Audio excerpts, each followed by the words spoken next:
So, should we just say the reasons why we're here? I'm Marcus Farmer.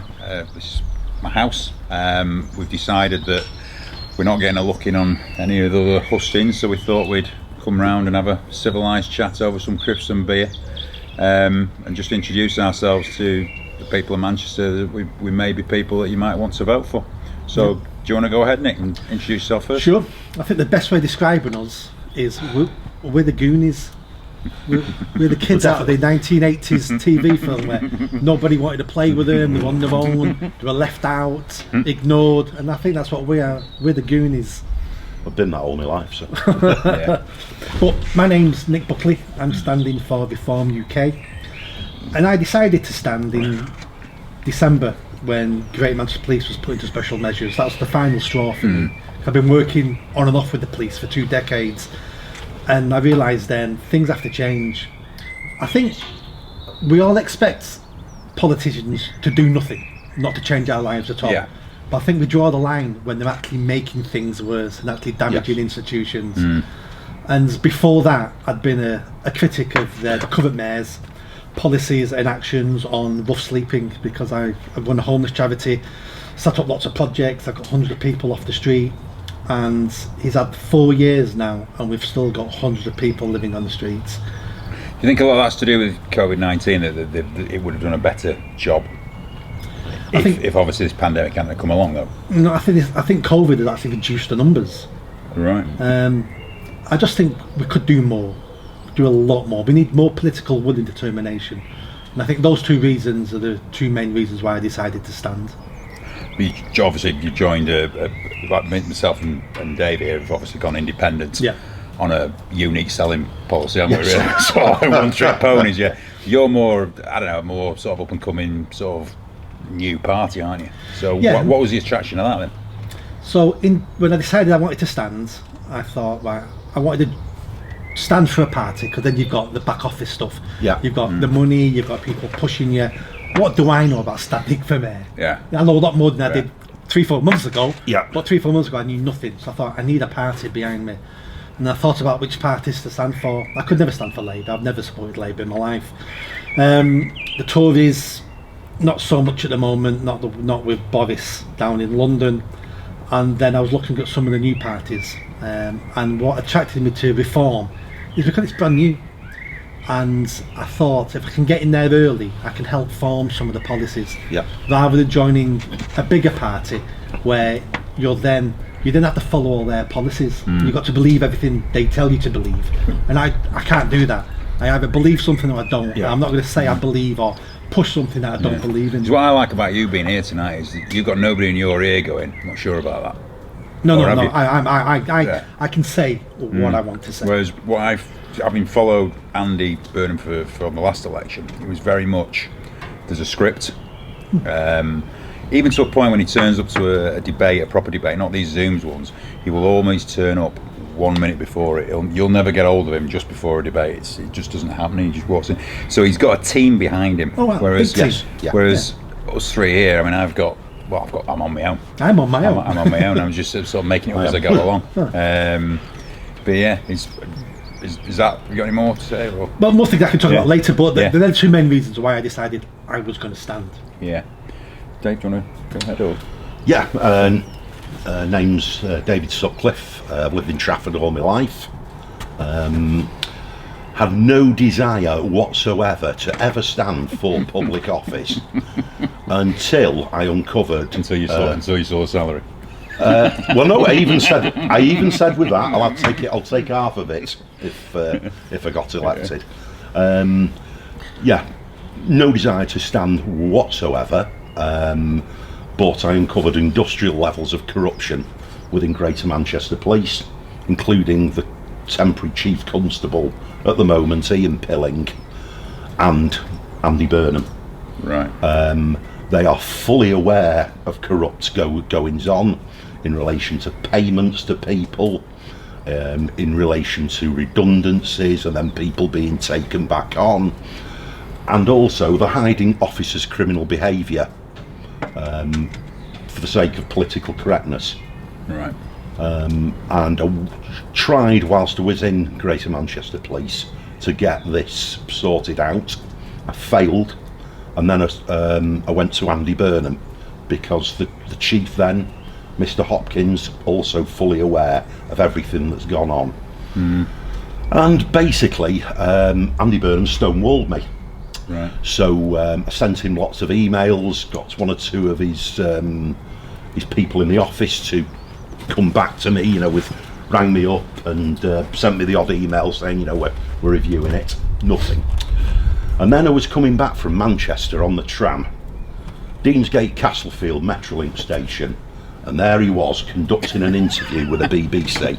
So I thought, right, this is my chance. So I dived off the tram, went round, waited for him to finish, approached him, shook his hand and said, I'm David Sutcliffe, the man who keeps writing to you about corruption issues within Greater Manchester Police, and you never respond. So I chatted to him for a minute or so. And like I do, tell it as it is. So it was in no doubt whatsoever what we were talking about and what I was alluding to. And he got his 2IC over Tom. Send it all to Tom. Everything will be done. So sent it all everything to Tom, and expecting Andy Burnham on his white Charger to sort everything out. And then after 50 days and of hearing nothing, I contacted them again. And the man who kept fobbing me off before had now been given it back. So I decided, do you give up at this point? I thought, no, this man has ruined a lot of people's lives. He's made a lot of people very, very ill by his inaction. So I turned up at a mayor's question and answer session at Bury Fire Station. And there I stood up and said, Mr. Burnham, I have concerns, as other people have, about the lack of scrutiny of senior officers within Greater Manchester Police. Right. He wasn't supposed to know, so I was told what the question was, but he'd conveniently brought along Mr. Pilling, the Deputy Chief Constable, and Bev Hughes. And Bev Hughes got up and said, Ian, do I scrutinise you? Yes, you do. Oh, well, that's fine then. And then Andy Burnham goes, I think the scrutiny is actually greater now than it was under the Greater Manchester Police Authority. Yeah. Which, if you remember, especially in the Sir James Anderson days, there was a line of councillors and lay magistrates who, really ripped in, and wanted answers. Yeah. So, and also on that day, the IOPS scandal was first published in What's the IOPS scandal? The computer system. Right. The crap computer system. It's not working. Yeah. Not working. Well, this was the 26th of September 2019, and Andy Burnham was saying recently, and this is the reason why I'm standing, that he knew nothing about it. He was totally in the dark about this and all the other corruption matters. And well, I called him out. I called him a liar, called him corrupt, called him incompetent, unfit to be in public office, unfit to be a part of the Labour Party, and definitely not Mayor of Greater Manchester. And he never responded. Do you think that he's doing that's the part of a job that possibly a mayor shouldn't be running? I do not think politics and the police mix whatsoever. I would take the coppers straight out of the game, and I would take health out of this game as well. It's for the simple reason that you're not. Andy Burnham's an English graduate from Cambridge, and it's almost like the background that you require for the police is pretty much coming through the ranks, isn't it? And probably even you're probably a better place to deal with it than I am. But the problem is, a lot of those you have now got at the top have never done the hard yards. No. In any job, whether you need to do the hard yards at the bottom, and then you can tell people once you're up there what to do, and you've got credibility. Because I'll tell you where my problem is with all this is that obviously I'm a candidate as well. Is that I'm more interested in bringing my skills to the table. My skills are, I think, which is certainly Phoenix businesses, which is new business coming out, small businesses and obviously medium-sized businesses. Now, if the coppers are on my desk, I'm thinking, I need to get that off my desk. You know, I don't think I'm qualified. I don't think he's qualified to do it either. He isn't. This will take years to resolve. It will take years. Because yes, I've got a new chief constable, and there's going to be more scrutiny. Because it's a bit of a. If you actually go down to the brass tacks of it, Manchester actually voted not to have a mayor, didn't they? Yes. Yeah. They actually voted not to have a mayor. So Andy's sort of making a job for himself. And the problem he's got with the coppers, it's almost like, why did I come and do this? And it's almost like what we're seeing in this election is the last person he wants to speak to is you. And the last person that the BBC or the ITV or anybody else will do is put you together, because they know it's going to go off on one. But Andy will flat back you because he's a very, very gifted politician. I saw him. Yeah, he is. Yeah. He's great. But he's very slick. He's very slick. His command of the English language is better than anybody I've ever come across. He's excellent. But one-on-one, you are a corrupt liar. You did know what was going on. I've spoken to you in person at public meetings and send you documents, and you keep withholding them. So you're breaking the law yet again, Mr. Burnham. So let's bring it all out into the public domain if you want, and we'll. But what would you do though? If you just say you were elected as mayor? If I was elected as mayor, or are you here for a destroyer? Are you here to no, not at all. I was very proud to be a cop for 25 years. I won numerous awards. One time I arrested more people than any other cop in the country. I did organised crime, worked some of the toughest areas in Manchester, and I was proud of what I did. And these people have not only taken it away from me, but taken it away from a lot of other people who would risk their lives and would die for what they do. And this man's taken it away. He's made people very ill. He's had people leave the cops because of his intransigence. I mean, almost 2 and a bit. I don't know if you heard. 170 people have applied to go to Lancashire Police. Really? 170. There's a one to be off yes. This. And well, there's loads leaving. Never happened that. The morale's rock bottom. It is. I have officers speak to me all the time who I know personally who say morale's rock bottom. Yeah. Well, the thing about it is any organisation though, it all starts with morale, though, doesn't it? If your morale's down, but also turnover of staff is also a key indicator as well. It is. But you said what I would bring to the party in relation to it is most of these people in the command team. I tried while I was in the police to stay away from them as much as I could because you could see they're incompetent. Yeah. They weren't interested in locking up bad guys, and I was. Just keep them at arm's length.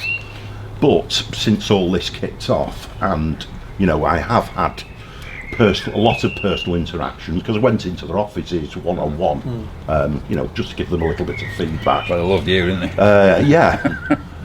And that's what's needed now. You've got, as I say, the man who's in charge at the moment, a complete idiot, but he's staying till November, so we're here. The new guys coming in from, where is it, from Nottingham? Is it? No, South Yorkshire. South Yorkshire.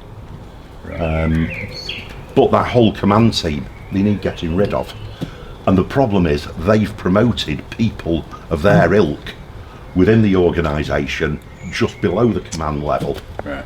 So, the senior ranks are rotten to the core, absolutely rotten to the core.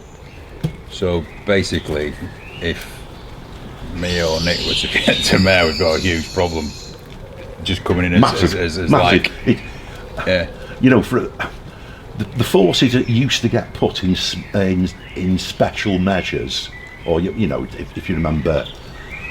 Years ago, Derbyshire used to fail the inspectorate every year, and they just didn't have enough money and cars, everything, and Cleveland has been. But for a force the size of Greater Manchester, it's disgusting. Yeah. We were world leaders in certain things. Yeah. Our public order. I say our. It was public order. People come from all over the country because of Greater Manchester Police's expertise. So as I've read the newspapers, obviously, because you do it's a key topic of this debate. Yeah. Andy wants to talk about transport and all that sort of stuff, and everybody else wants to talk about the coppers. 80,000 crimes gone missing. Well, 100,000 now. 100,000. I mean, but that's the IOPS. It's absolutely crap. Yeah. And it's well, this is the other thing that really angers me. It should be. I mean, there's all sorts of rumours about what the cost is now. I mean, it should have been 27 million. I've heard 90 million plus. Yeah. The rumours I've heard is that the new chief is going to bin it. Anyway, yeah. I mean, I was speaking to somebody who evaluated crimes. Now, under the old system, you reckon he did about 80 a day. Now he's doing 6. Right. Now, if you as a businessman had your staff were doing 80 and now it's down to 6. Down to 6, you would not be a happy bunny. Yeah. But that's been the problem. They've surrounded themselves with sycophants who have not told them the truth. They need, I would say, they need a wrecking ball to go in there and say, sit down, you are culpable for this. No, you have wasted public money, get out. Right. And I think it's going to have to be as brutal as that, because it's been, I mean, the first mayor, Tony Lloyd, he appointed Ian Hopkins. So he's got, he was, the other candidate was Simon Byrne, the man who's now in charge over in Northern Ireland. So that's how highly he's rated. Or we had that idiot Hopkins, and he chose the idiot. You're just Hopkins. talking me out of doing this job, by the way. No, it's one of those as I say, it's something I'm passionate about and I know about. Yeah. If you became mayor and you said to me, could you do it as an unpaid job? Go in there and see what's really happening. I would do.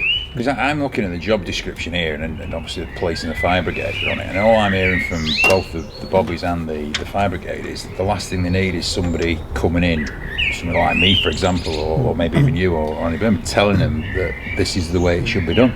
It's almost like, who are you reporting to? You've got to be reporting to somebody who knows what they're talking about, surely. See, that's not the mayor's job. No. So the mayor's job, and the reason why we created the mayor and the police crime commissioner in the first place was so these things wouldn't happen. It was about appointing a politician who the local people can hold accountable, so things would get better. But what's happened here, things have got worse. And the politician who is in charge and should be held accountable is now saying, nothing to do with me. Well, you're the police crime commissioner as well as the mayor. The buck has to stop with you. Even if you didn't know anything about it, well, it's your fault for not knowing what was going on. And you don't have to be an expert in policing or the fire service or the NHS to be mayor, because what your job is to pull together a crack team of experts. Yeah, exactly. And you're there to set a strategy and overarching plan with the experts that then gets delivered. Well, I think the thing is, you say, I am not an expert. I rely on you guys and girls to tell me what to do, but the buck stops with me at the end of the day. But also, what I've seen is that Bev Hughes has got quite a big job there, hasn't she? I mean, what's her role there? She's the assistant. She's the deputy mayor with responsibility, but she is totally incompetent. No. She is a complete and utter waste of public money.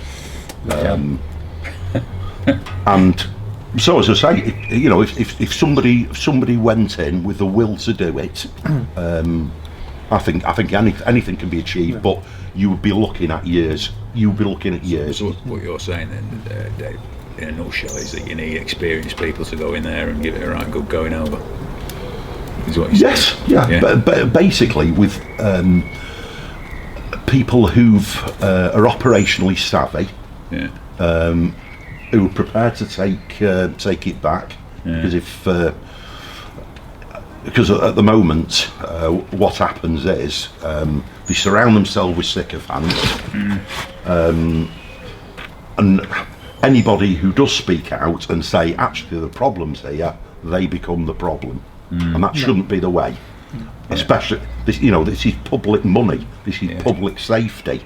Yeah. And if you want promotion, then you have to agree with the senior team and be like them if you want promotion. So it's a self-fulfilling thing where you get people rising in the ranks because they already agree with the direction of travel that the senior team's already put there. Well, you know what? And if they do agree, I don't really have a problem with it, to be honest.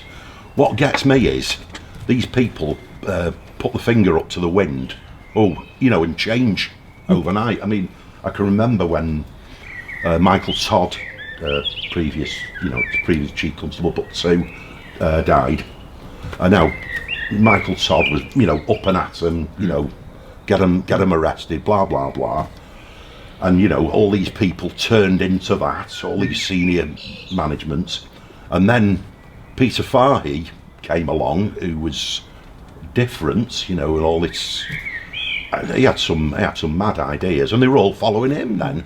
Whereas I've always, core principles for me as a cop is being firm, fair, and thorough. Yeah. And that's it. And the law's blind. And people being safe on the streets, isn't it? That's what I joined to do. I joined to lock up bad guys, and I still did. Right up until this debacle happened. I was, I sent the man in charge around here, and Mr. Lloyd, and Jim Battle, and all the others. I sent him a thing about poor leadership. I said, you guys should be out on the streets. There's no reason. 99% of these meetings are absolutely pointless, but it saves them from meeting nasty, horrible, violent people. Yeah. And that's what they should be doing. There's never once in my police career where I've thought, God, I wish there was a chief superintendent at the back of me now. No. No. Right. Bloody hell, Dave. Crikey. I'm coming in. Right, so I'm Marcus Farmer. I'm the probably a lesser potent candidate than you, Dave. Crikey.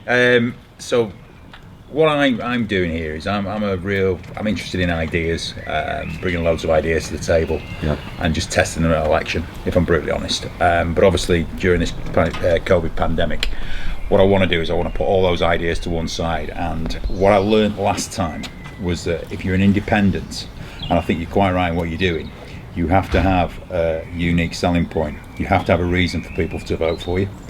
So you have to go route one.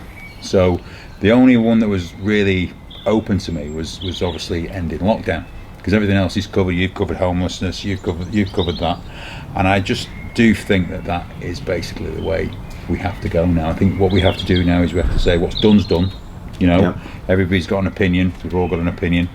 But I was saying to Nick before, it's my father-in-law is the big one for me, in the fact that he was diagnosed with Alzheimer's in February last year, and under lockdown policy he would have perished if we hadn't have broken the law and gone and seen him and made sure he was all right under the first one. Because if you remember, it was like stay at home, and all he wanted out of life was a bet, a pint, game of bowls, a trip to Tenerife, and it all got cancelled. And what's happened with him is we've seen a massive accelerated decline. And this is my father-in-law. He's a lovely guy. He's an ex-paratrooper, lovely fella, and he's just, without us he would have perished.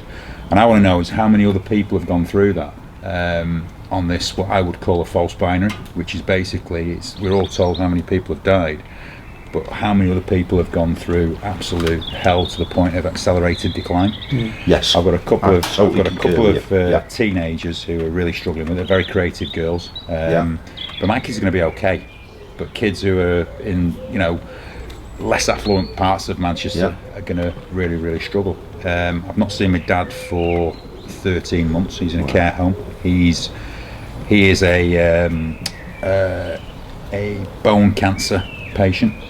So he's basically, if he passed away tomorrow, it wouldn't be a shame. But he's gone through all this without anybody going and holding his hand, nothing. And I spoke to my mother yesterday, and she is very much depressed about the fact she was a very sociable woman, and suddenly she's gone into herself. So what I want to know is how many people agree with me in Manchester to the fact that I think we should end this by a referendum.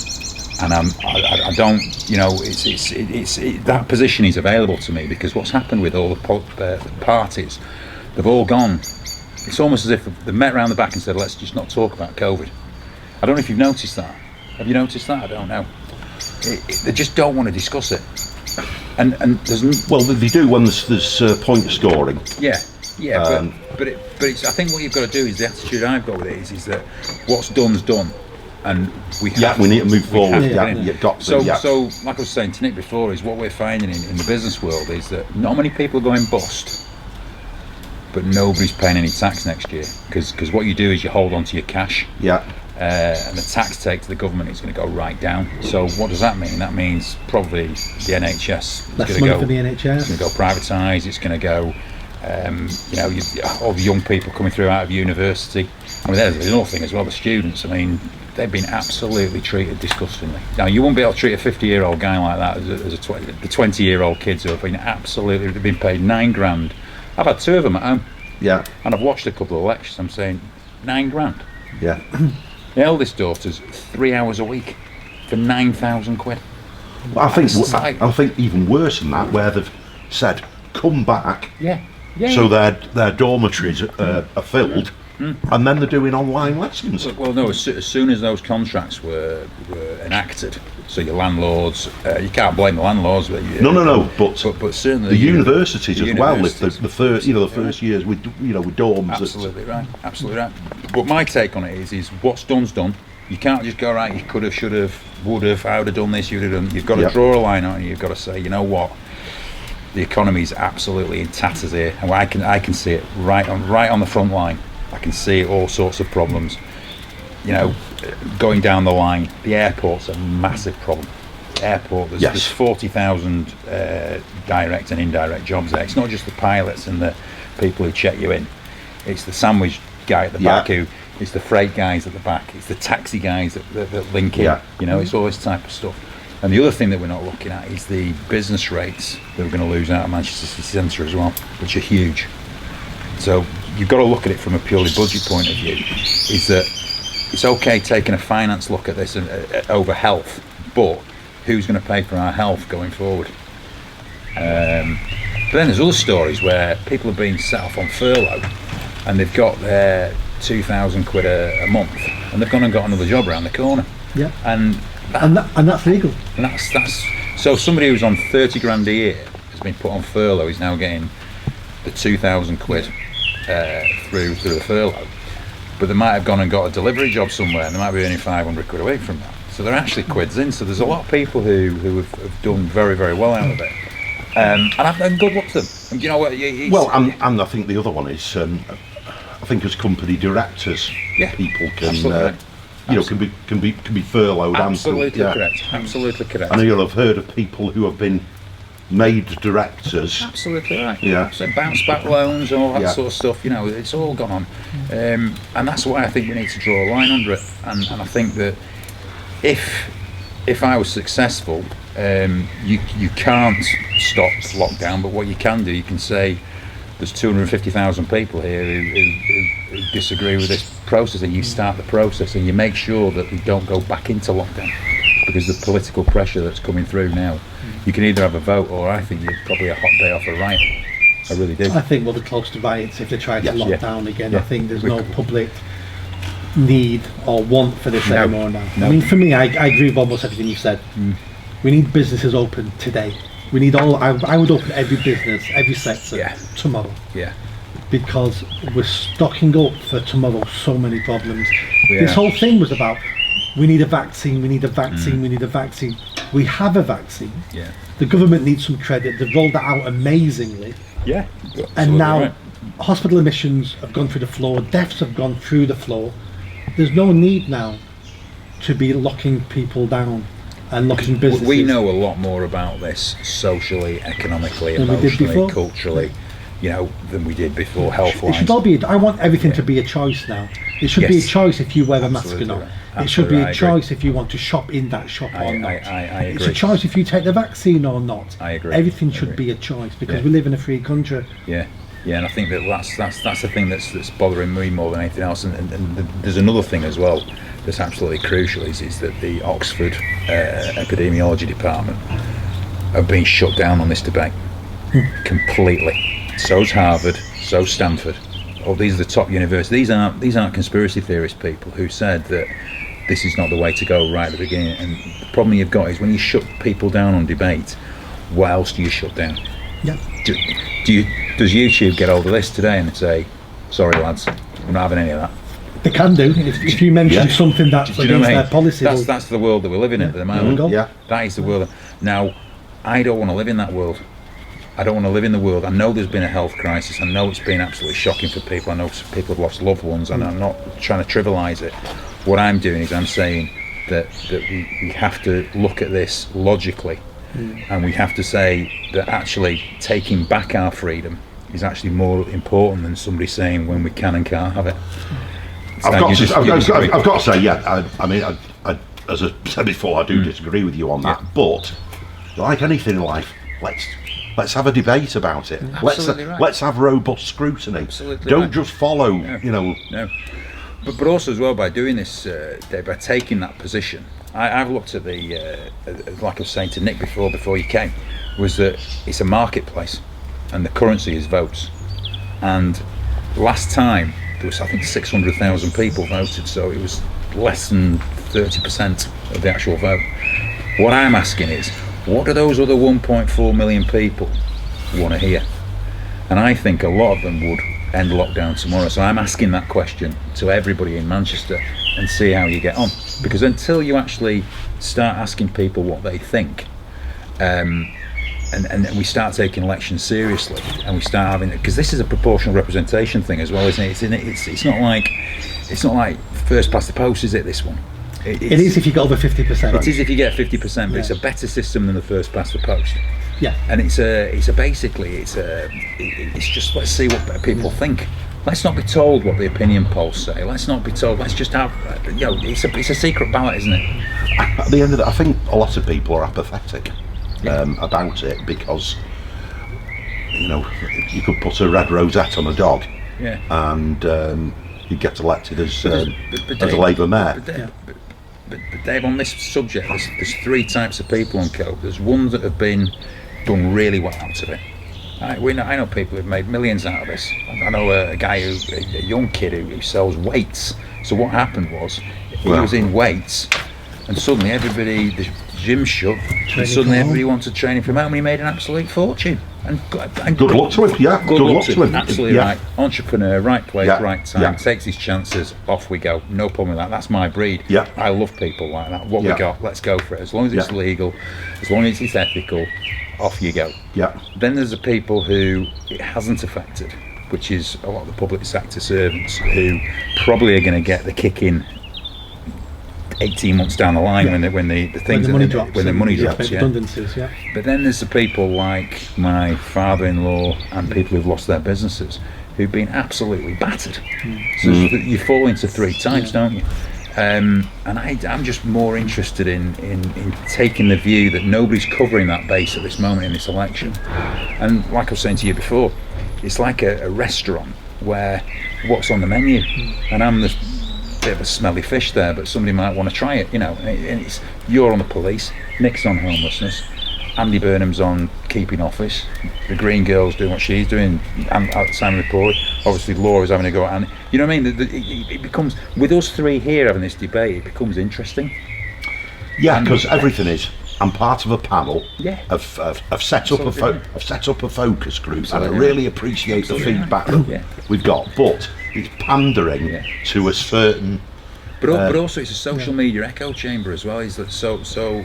For example, Andy's got 400,000 people on Twitter, and he knows that's about as much as he's going to get in Manchester. He's not going to get more than 20% in Manchester, certainly not in this election. So basically, everybody's getting that message sent through down that line, and everybody else is getting excluded. Social media is really important, especially on this election. It is. Do you know I'm not on it? And right, Yeah, I'm not on it. I'm not on it. I've chosen to Not to. not be on it at all. No. this election will be its fault on social media. It is. It is. I agree. Yeah. I agree, but I've chosen not to. And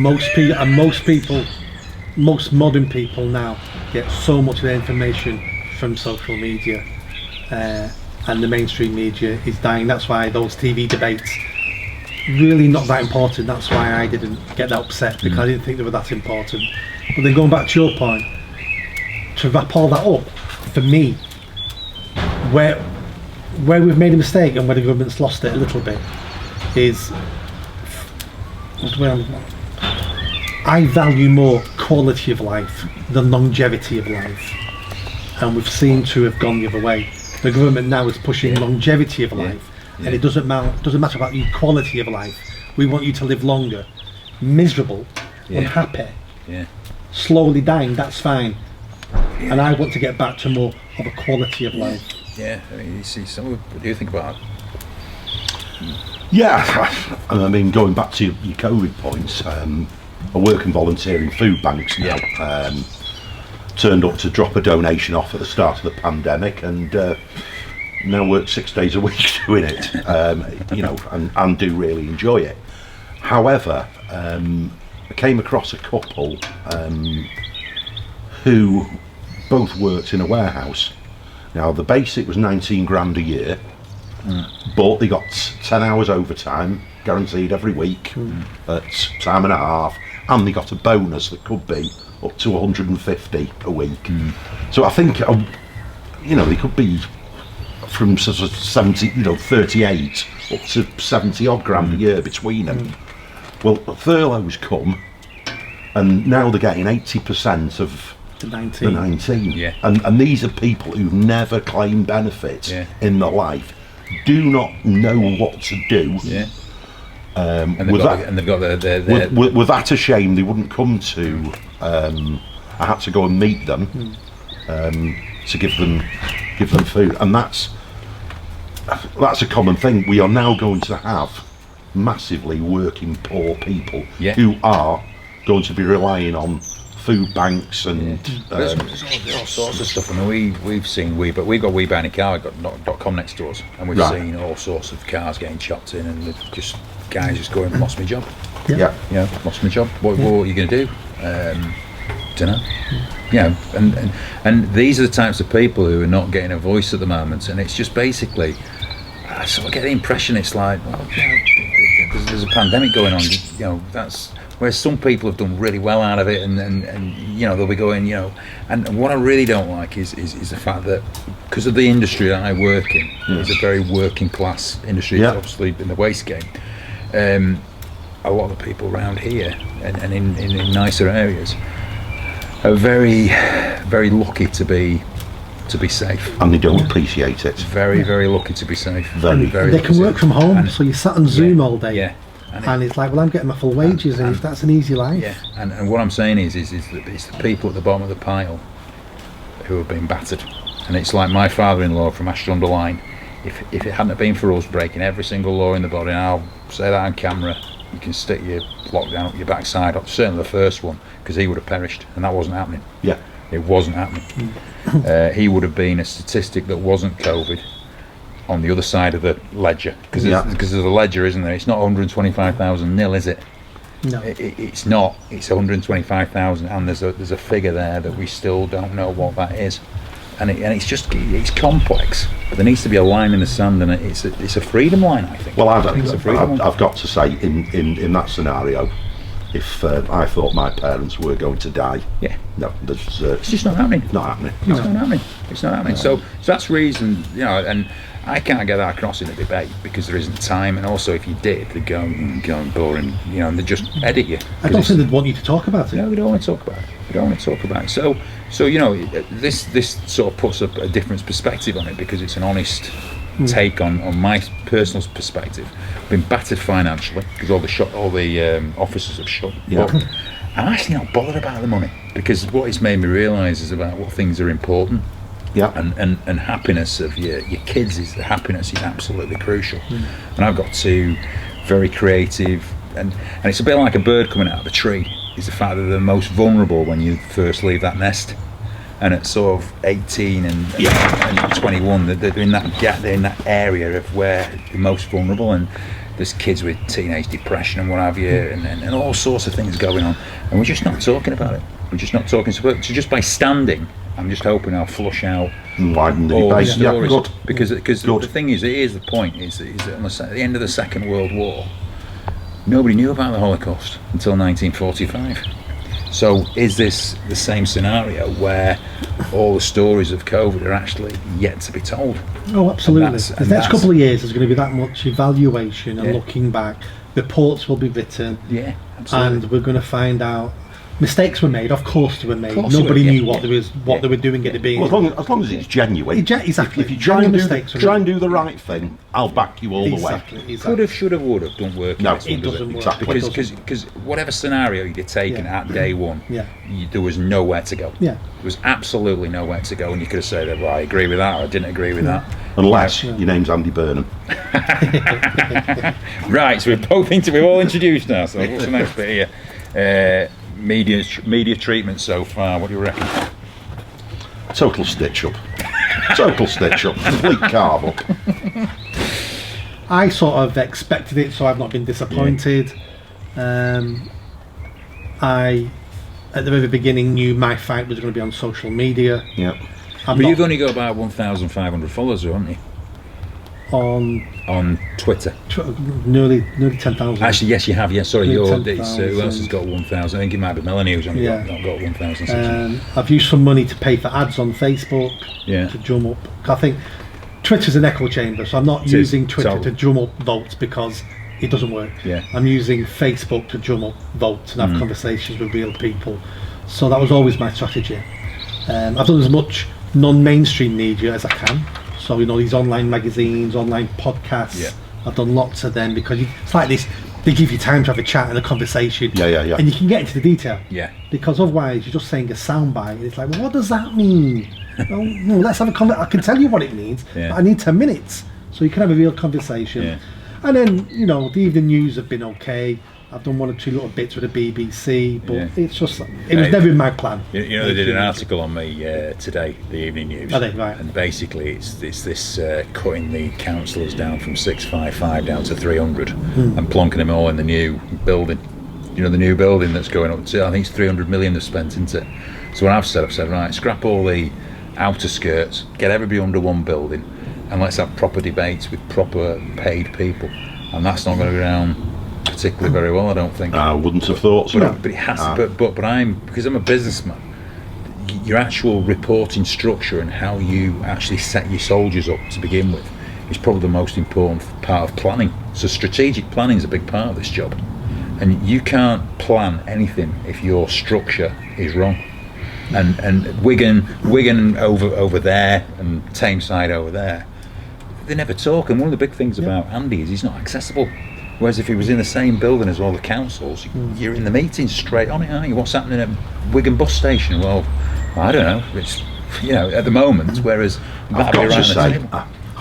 I don't think that's a fight Yeah. that will ever be won. I No, think it's not. your flaw on that is you're using common sense and logic, where you need to think, People are very, very parochial, Yeah, they are. parochial, aren't they? But the thing about it is you've got to bring in some form of proportional representation as well. I mean, that's got to come in at certainly a local level. I'm not necessarily, for a national level, but certainly at a local level, definitely. But the media I've found there's a real lack of artistic license in there. There's no journalist wanting to get it by the scruff of the neck and go, you know what's Dave's story? You'll only Let's go for it. find that online with Yeah. the online publications. You won't find it in the mainstream media, But such as Salford Star did a good article on you. Yeah, But it was all very Nobody else sort would have of- done that. no. I mean, you literally contact me, give me your mobile number, and as I was unloading a van, Yeah.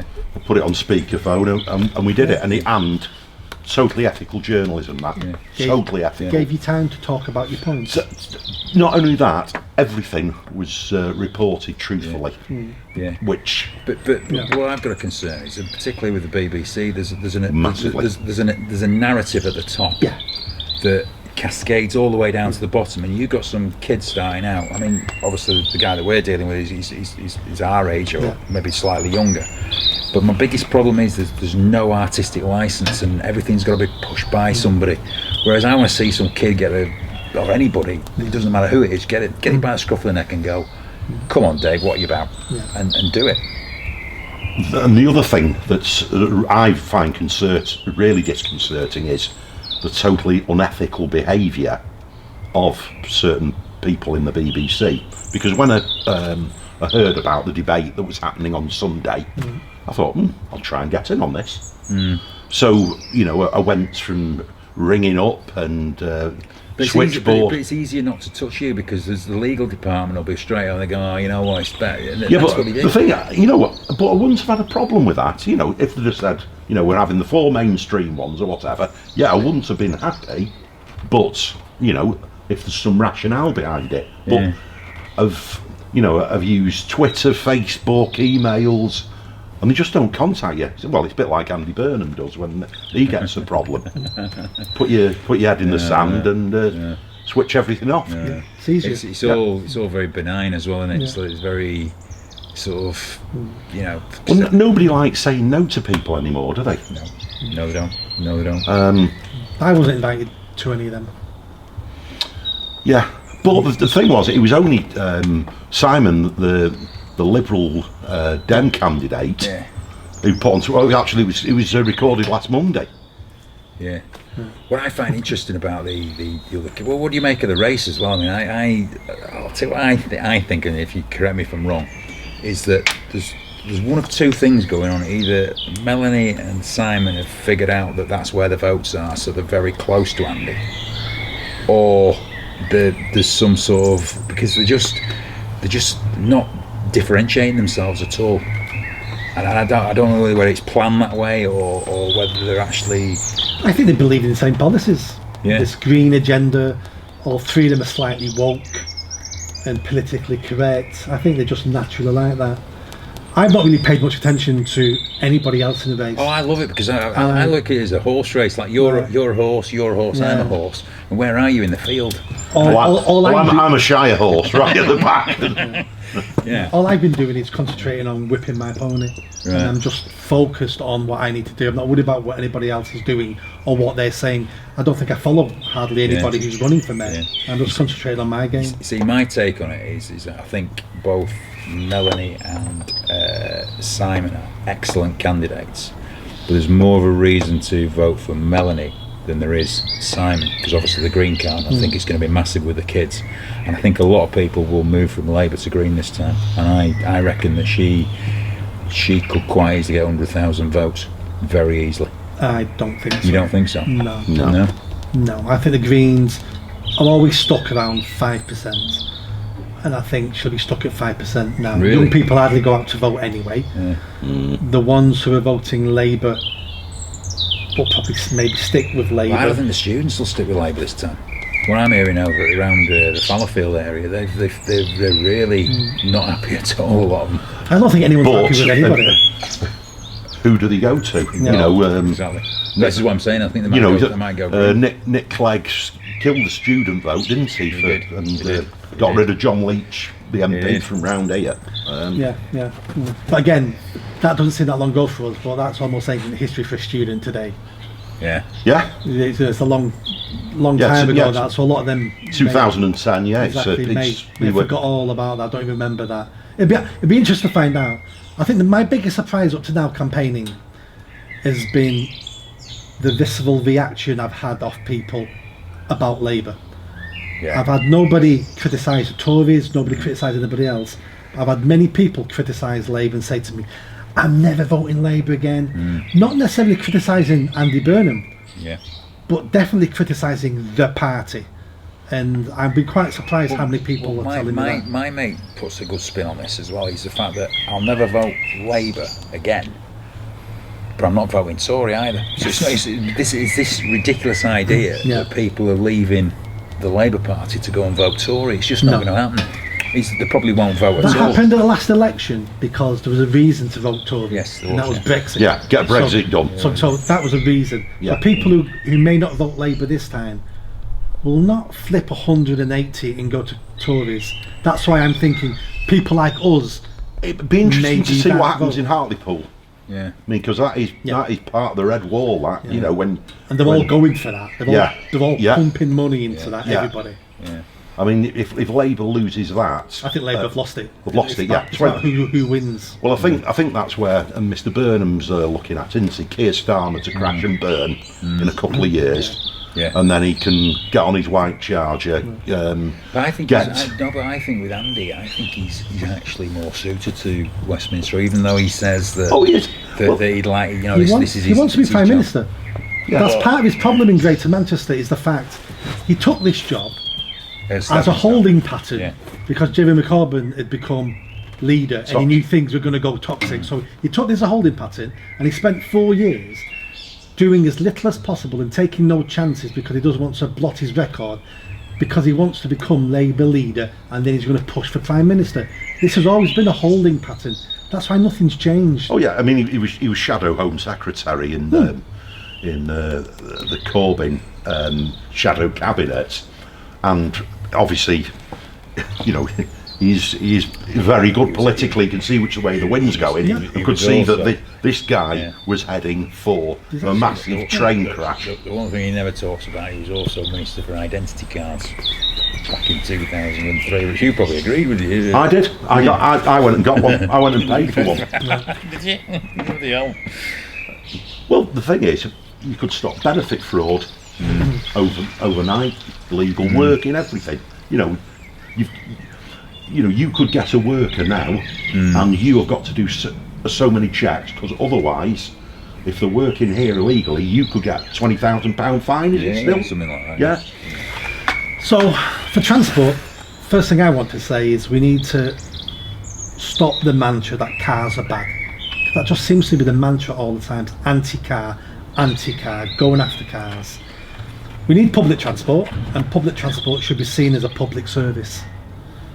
And that means we need to invest in it, and it means we need to have a plan for it. So the Labour Made It Movement's coming out now with our plan for transport. It's taken 4 years. I don't know why it's taken him 4 years. And I think we need to look at Greater Manchester as a whole and work out where we want transport to run, what routes do we want, frequency, prices, map it all out, engage with communities. We then need to subsidise routes that don't make any money, and then we need to start looking at trains, trams, making sure they're connected. We need to look at timetables because these are all these different ways of travelling at the moment are all competing against each other. Yeah. But what you've also got to do as well is that say you've got a tram stop here that goes into Manchester. Yep. We've currently now got a bus that goes into Manchester, or 10 buses that go into Manchester. What actually has to happen is your bus needs to meet the tram and almost go round a circle, pick up some more people, drop them off at the tram, and the tram goes into Manchester.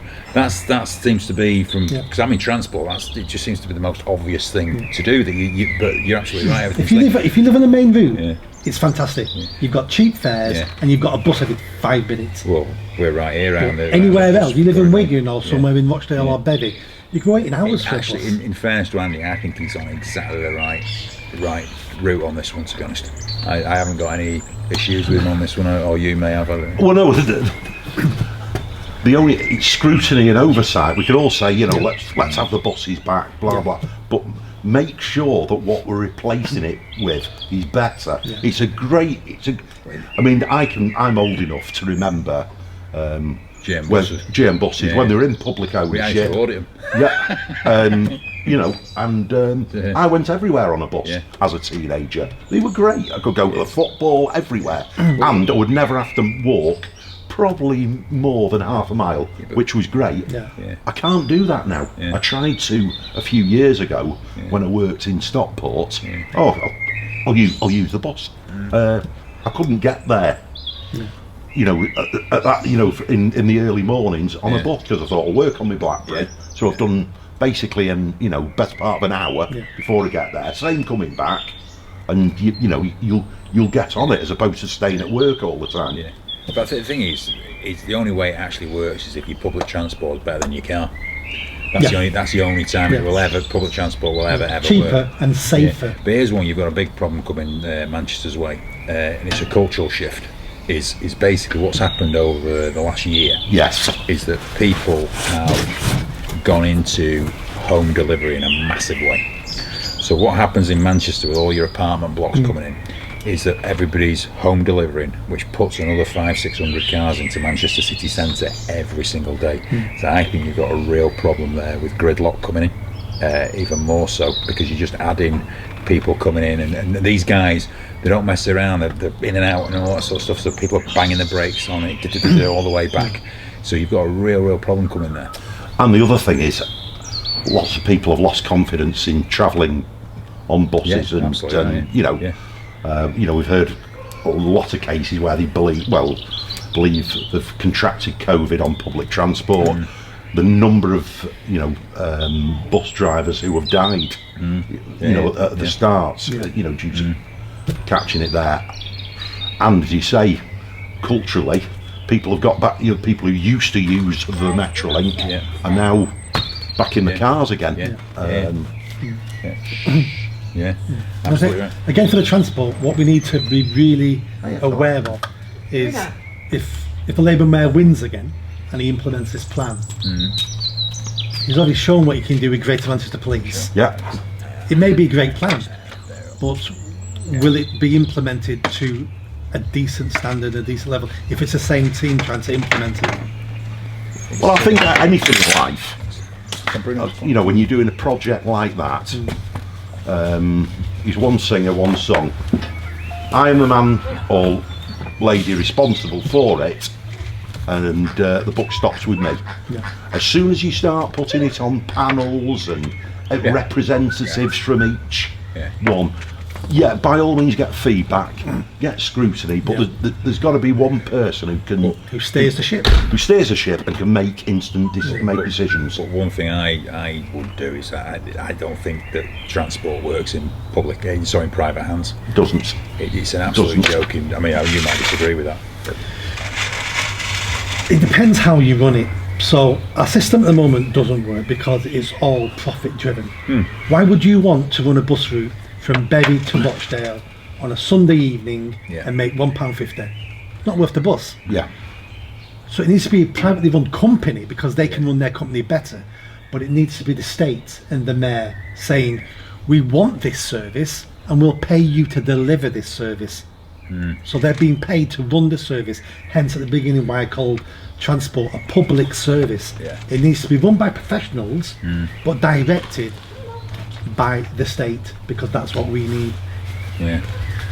Otherwise you're competing on the main routes to make your money, it doesn't and work. nobody else gets any coverage. The biggest problem with privatising the NHS, isn't it, is the fact that they'll all go for the bits that make the money, and it'll be your nice easy bits. the nice the easy NHS bits, will never be privatised. No, you don't think so? Not in our lifetime. No, I would disagree with It's that. not a fight anybody wants to have. People may want to do it and can see benefits in it, but it's not a fight I can see anybody having in my lifetime. I know there were a few Tory MPs a few years ago who floated, about £20 to go and see your GP and such like. It's already come down in London. That's been set up over this period, because people can't get to see their things as GP set up, and off you go, 20 quid. They're private GPs. Private GPs. Oh right, I was going to say, I mean, we've round the corner here, we've got the Alex Hospital, haven't we? And you can walk in there and see a GP.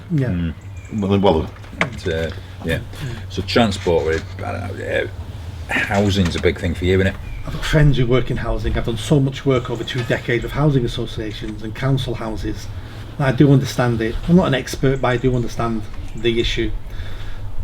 Over the last 20, 30, 40 years, we've gone backwards with private housing. We've now got a whole raft of, I think you guys will remember Rising Damp.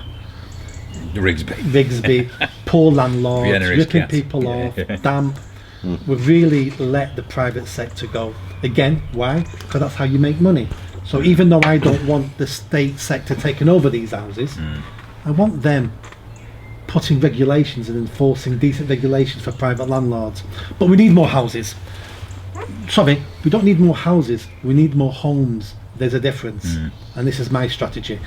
So nobody wants to touch the green belt. but we have brownfield sites. Yeah. And the reason why we tend not to use all the brownfield sites, because it's expensive to build on them because of all the pollution or stuff that's gone on before. So we need to look at offering grants to companies to use that land. We need to look at incentives such as, if you build 50 houses on this land, we won't charge the people there council tax for the first 5 years or 10 years. So the houses might be more expensive to buy, but the people buying them know, I don't pay council tax for the next 10 years, there's 20 grand I'm saving.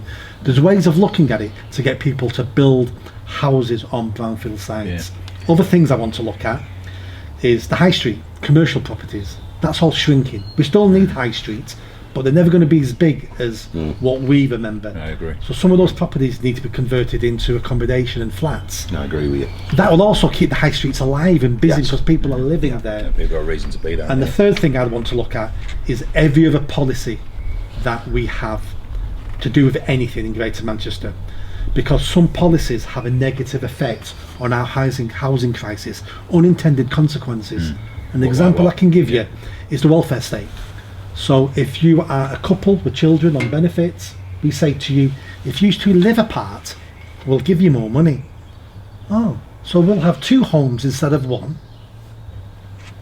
Where if we're not incentivising them to live apart, they'll live together, the children will have a better life because they've got a mother and a father at home, and all of a sudden we free up a property.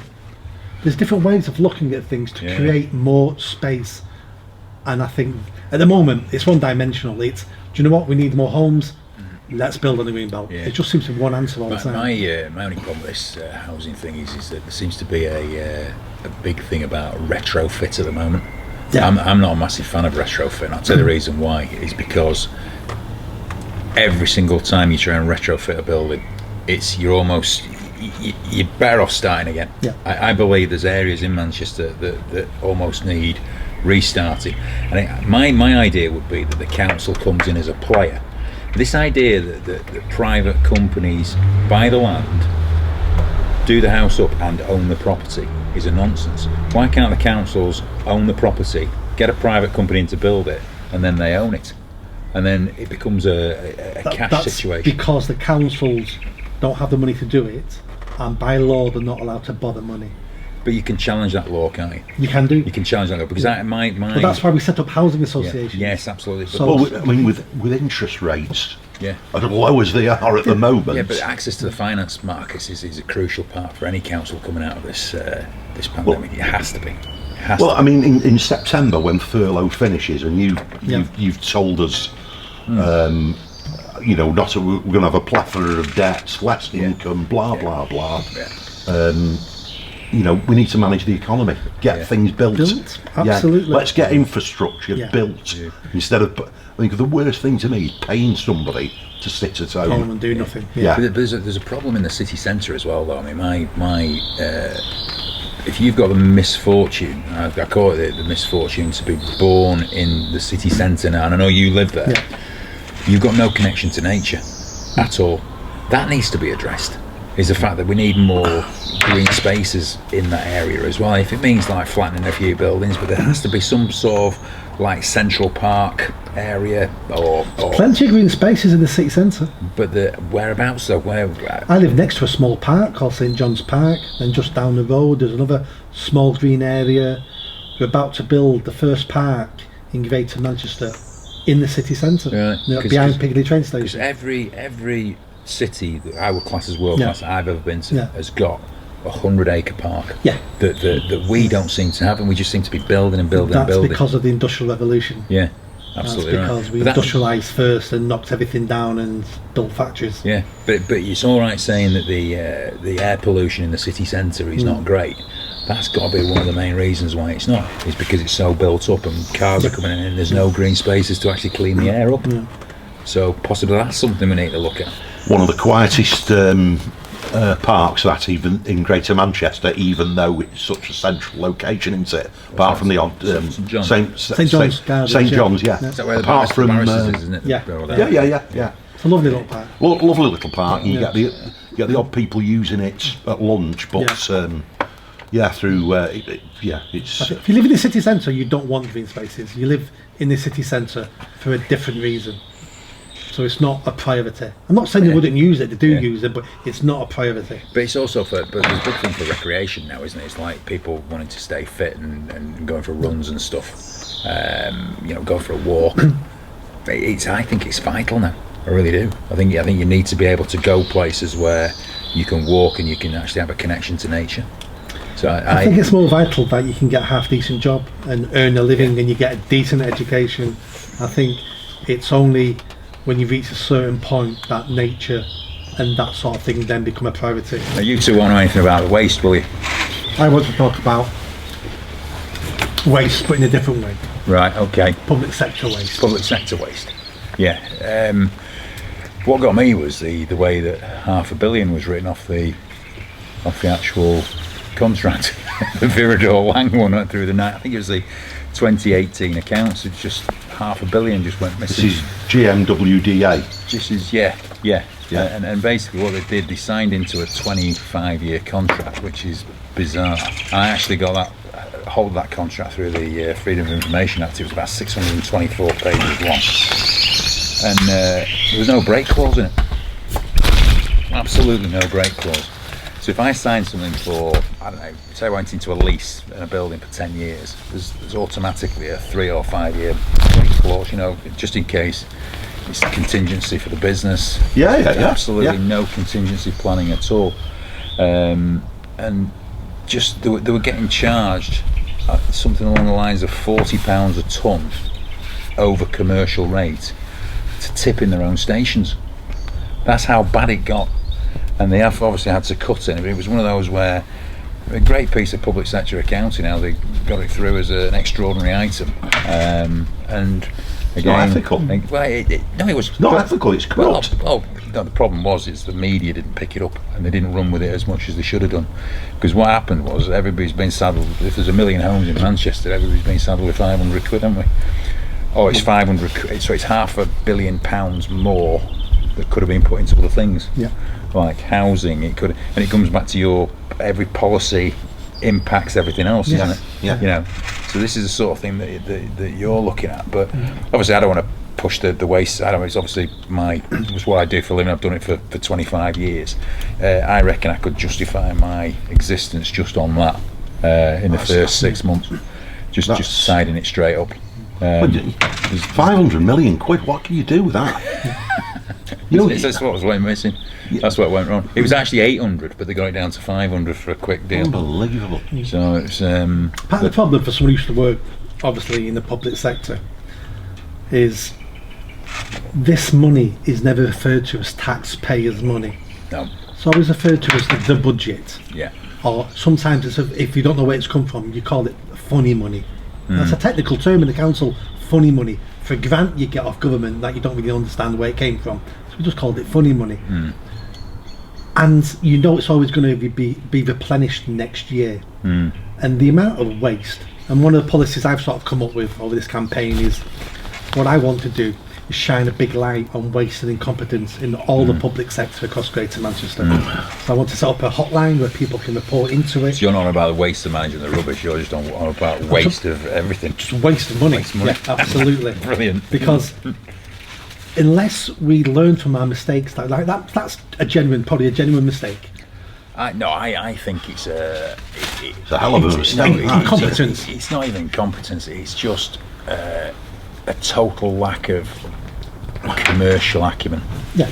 A total lack of commercial awareness. So is there any learning from that? But also, there should be. But if you're a shareholder or an owner of a business, you don't make a mistake like that. But if you work for the council, you just ownership. It's like, still get me pension, whatever. Exactly. Sorry, mate. Yeah. And we've got more money coming next year. Whatever, so I'll be gone next week, and I'm sort of retiring in 5 years' time, and there's no sort of ownership of that mistake.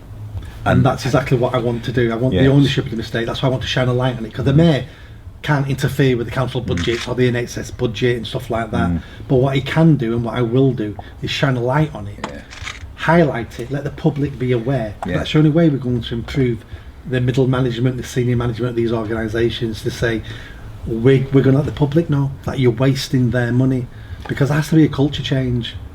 Well, can I just say, in relation to the Tories in Trafford, the they gave Amy a contract again, you know, for, I think it was 23 years, so slightly better than that one.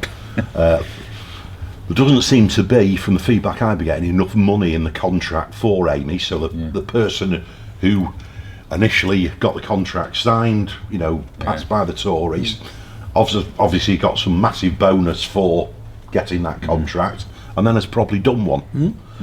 The council chief executive, who was you know, a massive part of it, then moved to another job in a different part of the country, and there's a lot of this moving around business. There's no accountability. We don't hold anyone to account. Well, the thing I seem to, and in a lot of industry as well, is I call it seagull syndrome. You fly in, you drop shit, and you do one, and all these people seem to only stay for 2 or 3 years, and they all talk about change management. You've got to change something, so they all, the airport and other places. People come in and change for change's sake. You're absolutely right. But what I would do is, I think there's the actual GMCA is a huge buyer. It's a massive buyer of all sorts of things, and you just need to be a little bit more commercial. You need to start buying local for a kick-off. You need to start being more protectionist about businesses that are around the area and make sure that's all right, rather than buying from elsewhere. We need to get better than that. But we need to be more environmental about where we're buying from stuff as well. Again, it's local, and again, it's just like, don't just somebody tell you what the price is. Just check it. You know, go somewhere else. You know, are we getting the best value for stuff? Well, I don't wish to be funny though. You know, these chief executives who are paid hundreds of thousands of pounds a year. You know, even more than Andy Burnham gets. You know, where's their moral compass on this? You know what?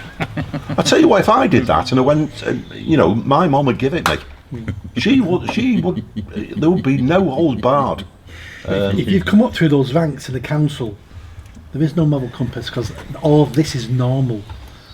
You've had this for 20 years, 30 years, 40 years in your career every day. It's just normal.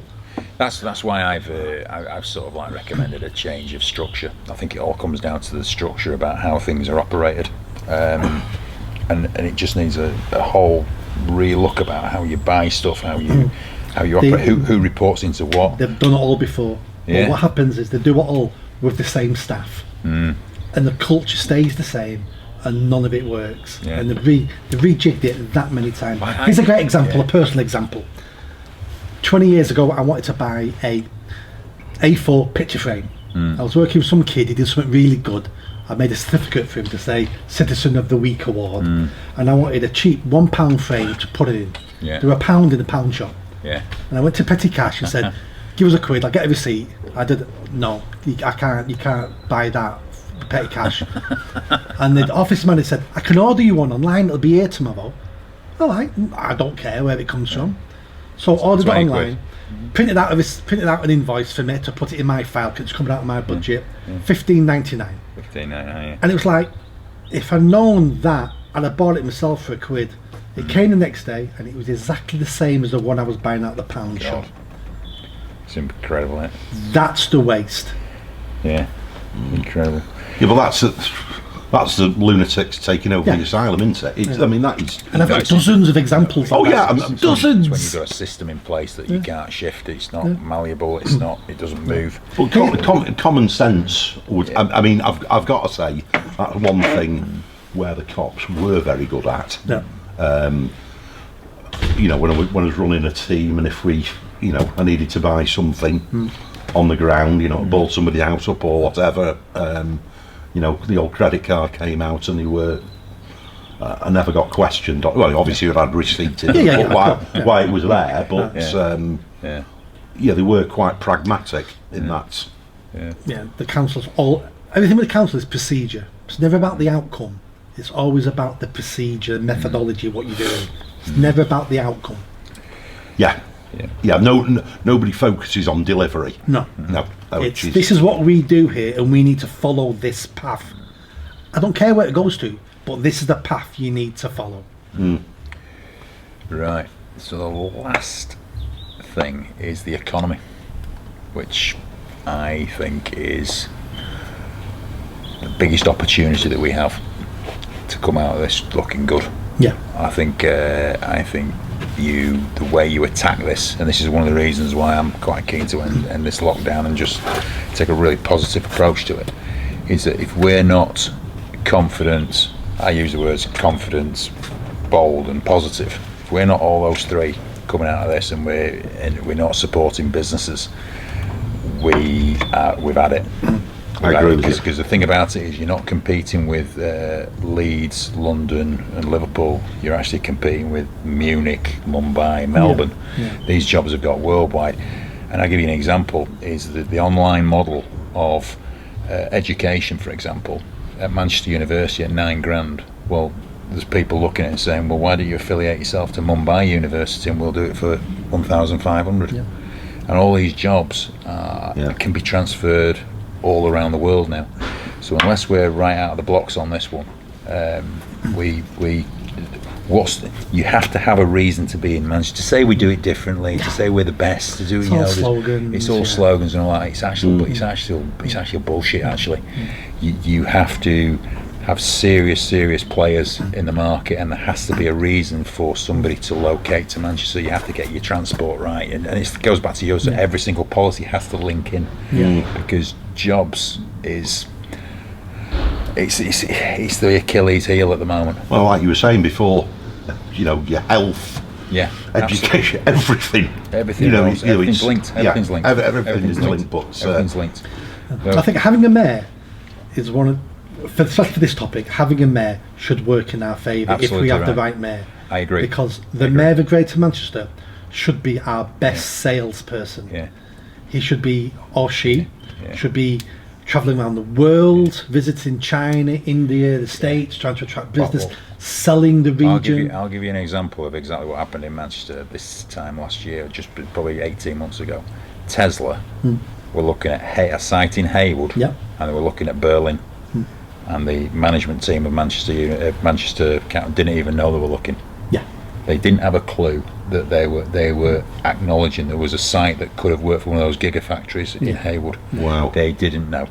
Now Tesla's a funny one, because you look at it and think, wow, that's a worldwide brand. They don't actually bring that many jobs to the table. No. Actually. And this is the other problem we've got, is artificial intelligence actually doesn't employ that many people. So we were moving from a service-based economy to a high-tech, clean air-driven economy. It's how do we do that? How do we do that? And it's for serious players. But what we have to do is we have to attract big names in. We have to get the big boys, and we have to give them a reason to be here. And that's another reason why I think Burnham should go, because with the amount of corruption there is, we will be going down the same road as Liverpool if we're not careful. Well, the other thing as well, I don't think you wouldn't invest in the Labour Party at the moment, because you don't know what they stand for. You don't think, oh great, that's a Labour area, let's go there, because it's just it tells you that it's like go ahead, it's diverse and all this sort of stuff. Slogans. But it's all slogans all the time. Slogans, yeah. And it works with certain people. It doesn't work with business. No, it doesn't work with business. Business are not idiots. These businesses see straight through it. Exactly. Business sees straight through it. They come in and go, right, you're there. I need to be there. And that's how it works. And to attract businesses, what we need to do in Greater Manchester is we need to, I'm about to use a slogan now, well, we need to get our act together. So we need to look at how we can help businesses with the planning applications, remove the red tape. What I've been saying to business for several months is, and because businesses have said this to me, when I've said to them, what can the government do to help you? And one of the most common answers is, I want the government out of my way. I don't want the government to do anything for me. Just get out of my way, and I will create the business. I'll create the jobs. And we need to take some of that red tape away, and we need to be looking and planning for the future.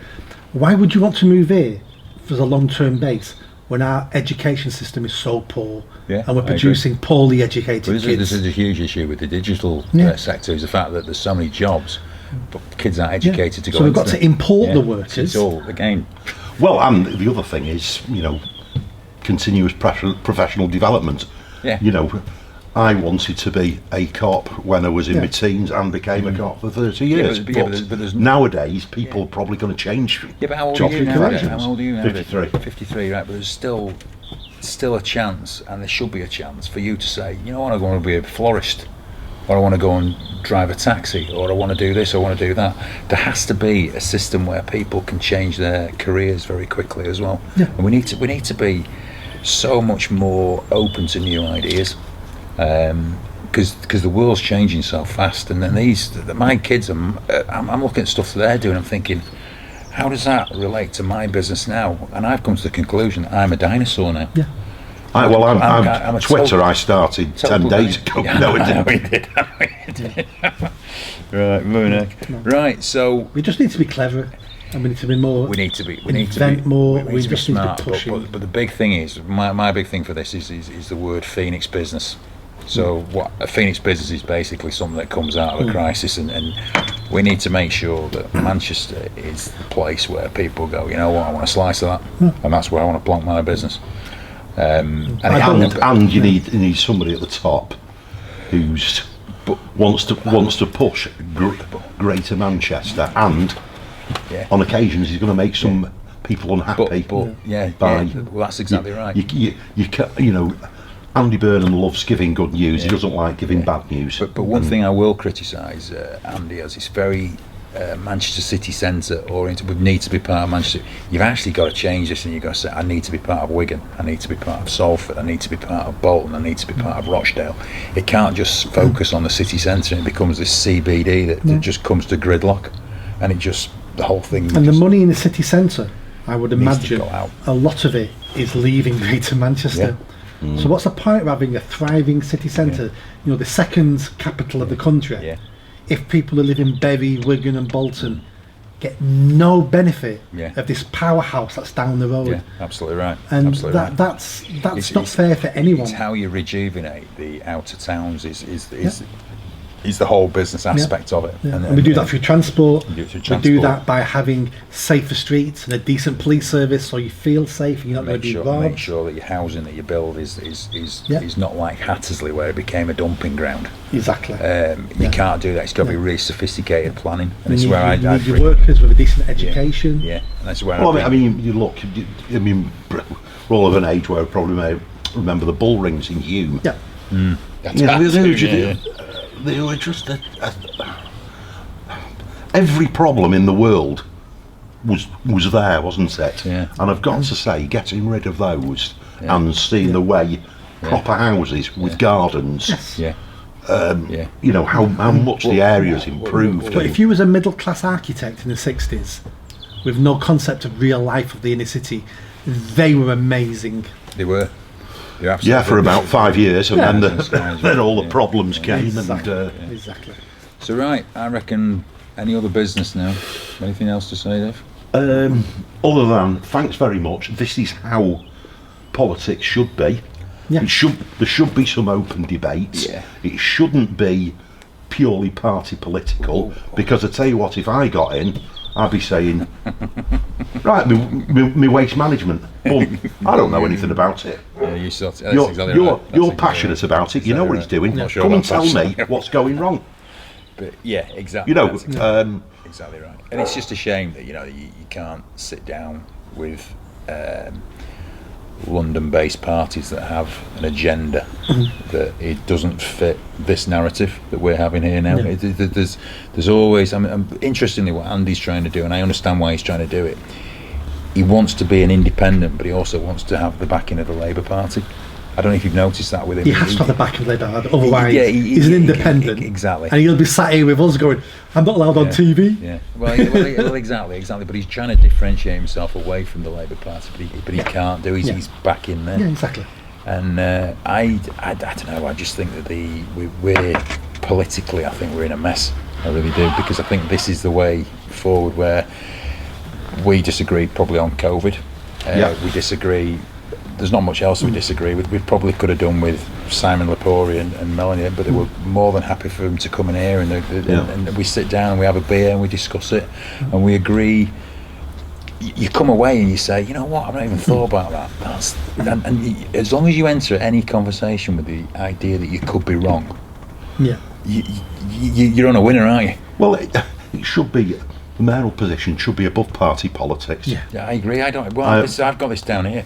Is why on earth would you have a mayor who is affiliated to a political party? It's like, it doesn't make sense. If you'll actually jump back and say the best mayor would be somebody who isn't affiliated, because he can draw on everybody. He's everybody's talents. I'm not bothered whether you vote no. Labour. I'm not bothered whether you vote Conservative. I'm not bothered whether you vote Green. Are you good at your job? Right, you're on. Whereas at the moment, it just means, do you vote Labour? Do you vote Labour? Do you vote Labour? And that's nonsense, because what you end up doing is you end up surrounding yourself, unfortunately, from a leadership with like-minded people. Yeah.